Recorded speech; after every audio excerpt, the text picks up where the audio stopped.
Hello दोस्तों, welcome back to my channel. तो आज की एक नई क्लास है स्टिचिंग की। प्लाजो पैंट स्टिच करना मैं सिखाऊंगी। इसमें बिल्कुल परफेक्ट तरीके से स्टेप बाय स्टेप बिगनर्स के लिए बहुत ही इजी मेथड रखा है। सिर्फ 5 मिनट में ही हमारा प्लाजो बनके रेडी हो जाता है।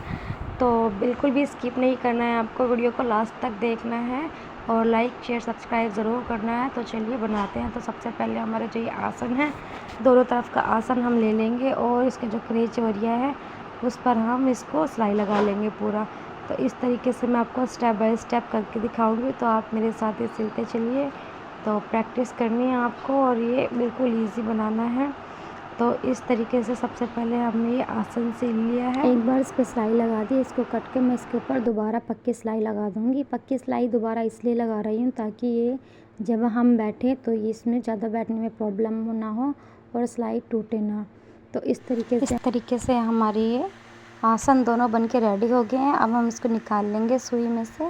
अब मैं बताती हूँ आपको बेल्ट लगाना। तो प्लाजो पैंट में सबसे मेन चीज़ यही होती है हमारी कि हम इलास्टिक कैसे डालें। तो हम इलास्टिक डालने के लिए सबसे पहले अपना हिप नापेंगे।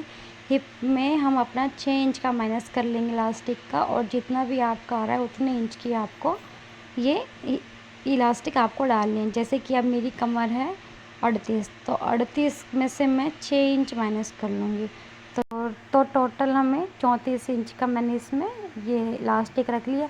आपकी जितनी भी हो, अगर आपकी कमर है, अगर आपकी कमर 36 इंच की है तो उसमें से आप 6 इंच माइनस कर दो, 3 इंच की बन जाएगी। तो इसी तरीके से आपकी जितनी भी कमर है उसमें से अपना 6 इंच माइनस कर देना है और उतनी ही आपको इलास्टिक डालनी है। इलास्टिक लगाने का पैटर्न मैं आपको दिखाती हूँ। एक साइड से हमने इसको लॉक कर लिया, अब दूसरी साइड फोल्ड करके बिना मुड़े बिना जोड़ लिए इसमें, और बीच में बलना है बिल्कुल भी इलास्टिक में। तो सीधी राउंड लेके आधा इंच ऊपर से कपड़ा छोड़ के फोल्डिंग के लिए, और फिर इस पे पूरे पे हम सिलाई लगा देंगे इस तरीके से। देखो, अब ये दूसरा पार्ट भी हमने लॉक कर लिया इलास्टिक का। अब हम इसे पक्का कर देंगे। 1-2 बार इस पे हम सिलाई लगा देंगे ताकि जब हम इसको खींच के लगाएं तो ये इलास्टिक या फिर ये धागा ये खुल के हट ना जाए। तो हमने ये लगा लिए इलास्टिक। अब हम इसको फोल्ड करेंगे। तो फोल्ड करने के लिए एक बार ऐसे फोल्ड कर दिया, जो आधा इंच का कपड़ा बचा था ये देखो ये बच गया ना, तो इसको इलास्टिक पे ही नहीं रखना है, इलास्टिक से थोड़ा सा फालतू रखना है एक पैर का, ये इस तरीके से। अब इलास्टिक पे नहीं चलानी है सिलाई, सिर्फ कपड़े पे चलानी है सिलाई। देखो गौर से, इस तरीके से सिर्फ कपड़े पे सिलाई लगेगी, इलास्टिक पे नहीं लगेगी। ये इस तरीके से हमने कपड़ा फोल्ड किया है, इलास्टिक से दूर किया है, और इस तरीके से हम सिर्फ कपड़े पे ये चला लेंगे सिलाई इस पे।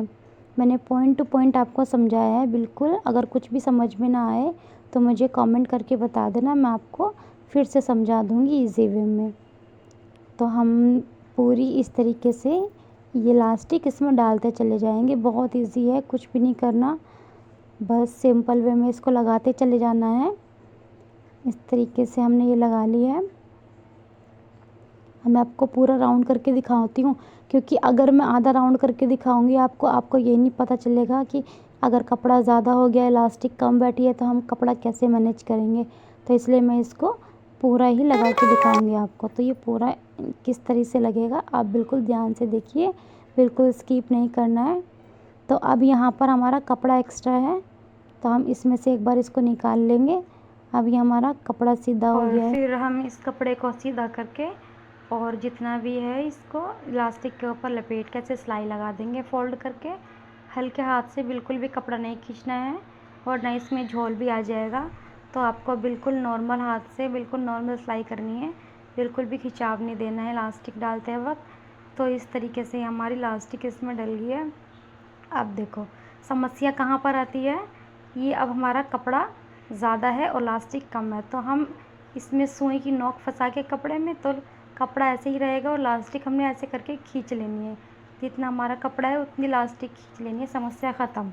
अब फिर से हम इसे इसी तरीके से लगा देंगे। अब ये देखें, मैंने फिर से सिलाई शुरू कर दी है इसी के ऊपर। धीरे धीरे बिल्कुल किनारे पे सिलाई लगाते चले जाना है। इलास्टिक पे नहीं लगानी है, सिर्फ कपड़े पे ही लगानी है। अगर इलास्टिक पे लगाएंगे तो हम इलास्टिक खींच नहीं पाएंगे, तो इसलिए हमें सिर्फ कपड़े पे ही लगाना है पहली बार में। अब ये मेरी पूरी सिलाई यहाँ पर पूरी होगी, इलास्टिक इसके अंदर चली गई है और ये रेडी है बनके। तो इस तरीके से आई है। अब इसके ऊपर हम पक्की सिलाई लगाएंगे ताकि हमारे इधर उधर ये कपड़ा आगे पीछे ना हो। तो इस तरीके से हम इसके ऊपर सिलाई लगा लेंगे। ये सिलाई लग रही है और कपड़ा पीछे से खींचना है और आगे से भी खींचना है, क्योंकि आगे से जितनी भी सरवटें हैं आपको ये निकालनी है। सरवटों के ऊपर आपको सिलाई नहीं लगानी है, वरना पहनते वक्त ये सरवटें यहाँ से धागा टूट जाएगा। तो देखो, आगे से भी एक हाथ से खींचिए और पीछे से भी एक हाथ से। अगर आप हाथ वाली मशीन पे सिलाई करते हैं और अगर उस पर आप सिलाई लगा रहे हैं तो उसके लिए मैं अलग से बताऊंगी कि किस तरीके से हम इलास्टिक डाल सकते हैं इजी। वरना अगर आपके साथ में कोई है तो उनसे बोलिए, पीछे से खींच देंगे पकड़ के इलास्टिक। वरना आप पैर वाली मशीन पे इजी लगा सकते हैं। और हाथ वाली मशीन में भी इतना मुश्किल नहीं है उसकी। अगर आप हाथ वाली मशीन से सिलते तो मुझे कमेंट करके बताना, मैं आपको हाथ वाली मशीन से भी लगाना सिखा दूँगी। तो ये इस तरीके से इलास्टिक लग के आ गई हमारी। ये इलास्टिक लग के रेडी है। अब हम इसकी फ़िटिंग लगाएंगे। तो फिटिंग लगाने के लिए सबसे पहले हम अपनी लंबाई नापेंगे, क्योंकि लंबाई में हमें फ़ोल्ड करना है। ये हमारी इधर लंबाई है, इतनी 37 इंच रखा है। बाकी नीचे का फ़ोल्ड करने का एरिया है, ठीक है। इस तरीके से हम लंबाई में निशान लगा लेंगे और इधर से अपनी जितनी भी आपने फ़िटिंग रखनी है, जैसे मुझे 10 इंच रखनी है तो मैंने 10 इंच का निशान लगा लिया है और 1.5 इंच ऊपर से नीचे तक पूरा इस तरीके से निशान लगा लिया है, 1.5 इंच का मार्जिन छोड़कर। अब मैंने इधर से भी सेम चीज़ कर ली है और इधर से लंबाई ले ली और सेम प्रोसेस हम यहाँ से भी करेंगे। 1.5 इंच का मार्जिन छोड़ते हुए हम पूरे प्लाज़ो पे अपना फिटिंग का निशान लगा लेंगे। अब हम इस पर सिलाई करेंगे। ये निशान से मैंने इस तरह से इसको मोड़ दिया है और मोड़ के ऊपर से बिल्कुल किनारे पे सिलाई लगानी है। जो फोल्ड किया हुआ है कपड़ा, इस पे जहाँ तक हमारा फोल्डिंग का कपड़ा है वहाँ तक इस तरीके से ढीले हाथ से लगाना है, बिल्कुल भी कपड़ा नहीं खींचना है आगे से। और इस तरीके से हमें सिलाई लगा देनी है पूरी तरफ और दूसरी साइड में भी सेम प्रोसेस करना है। ये दूसरी साइड है, इस पे भी हमने लगा ली है। अब जो हमारा फिटिंग का निशान था, सेम उसी निशान पर हम ये सिलाई लगा लेंगे। तो जो हमने चौक का निशान लगाया था, बिल्कुल इसी तरीके से निशान हमने इस पे लगा लिया है। ये पूरे पे मैं आपको करके दिखाऊंगी।